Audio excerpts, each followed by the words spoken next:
America के लिए कोई ज़्यादा अच्छी खबरें नहीं हैं। ज़ाहिर है जंग है, ईरान के लिए भी कई जगह पे कई मकामात पे बहुत खौफनाक खबरें हैं, लेकिन बहसीयत मजबूरी अमेरिका के लिए कोई बहुत अच्छी खबर नहीं है। नाज़रीन, कल भी अर्ज़ किया था ना कि अमेरिका ने जो चीज़ खो दी है, जो चीज़ सबसे बड़ी ज़ाया कर दी है, वो अपनी साख और अपना रोब है, वो ज़ाया कर दिया उसने। साख पे ही तो चलते हैं। आप अपने मोहल्ले में देख लें, अपने शहरों में देख लें, कई लोग हैं उनके बाप दादा ने कभी लड़ाई नहीं की होती, वो सिर्फ उस साख और अपनी बदमाशी के सर पे, अपनी ज़बानी बदमाशी जो है जिसको पंजाबी में कहते हैं टौर, अपनी टौर जोर पे ही कई कई साल गुजार देते हैं। कभी एक थप्पड़ ना खाया होता है ना मारा होता है, और जिस दिन उनको पहला थप्पड़ पड़ता है उनकी बदमाशी वहीं ढेर हो जाती है। अमेरिका के साथ भी कोई ज़्यादा मुख्तलिफ नहीं हुआ अभी तक।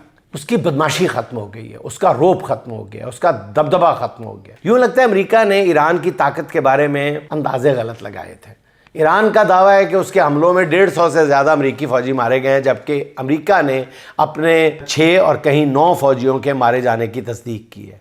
इत्तलात हैं कि खलीज फ़ारस में लाया जाने वाला अपना इब्राहिम लिंकन जो बहरी बेड़ा है, ईरान के मिसाइलों की रेंज से वो दूर ले गया है। इस बहरी बेड़े पर अमेरिका के बहुत कीमती जहाज़ मौजूद हैं, जिन्हें बचाने के लिए इस बहरी बेड़े को ईरान से 2000 किलोमीटर दूर ले जाया गया है। दूसरी तरफ नाज़रीन, खलीजी ममालिक ने अमेरिका से शिकायत की है कि उसने इसराइल को ये भी एक बड़ी मज़ेदार दिलचस्प गेम है और बड़ी सितम ज़रीफ़ी की इंतहा है इन मुल्कों के लिए भी, कि उसने इसराइल को बचाने के लिए तो अपनी सारी ताकत झोंक दी है, मगर इन बेचारे ही कहना चाहिए ना, इन बेचारे बल्कि हम बेचारे खलीजी मुल्कों को ईरानी मिसाइलों के रहमो करम पर छोड़ दिया। खुद अमेरिकी फ़ौजी भी बेसिस छोड़कर इन खलीजी मुल्कों के रिहायशी इलाकों में पनाह लेने पर मजबूर हो गए, जिनके ताक़ुब में ईरान ने बाज़ सिविल इमारतों पर भी हमले किए हैं। दूसरी तरफ ईरान ने सऊदी अरब को बाज़ाब्ता तौर पर आगाह किया है कि उसने रास तनूरा की ऑयल रिफाइनरी पर हमला नहीं किया और ना ही आइंदा तवानाई के वसाइल पर हमला करने का कोई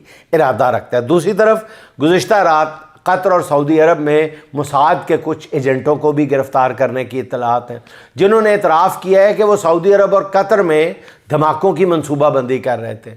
इससे एक और चीज़ साबित होती है कि इसराइल और ईरान के साथ तो बराह रास्त जंग कर रहा था, मगर साथ ही वो तमाम खलीजी ममालिक में तखरीब कारी करके पूरे खित्ते को तवील अरसे तक बदअमनी के हवाले करना चाहता है।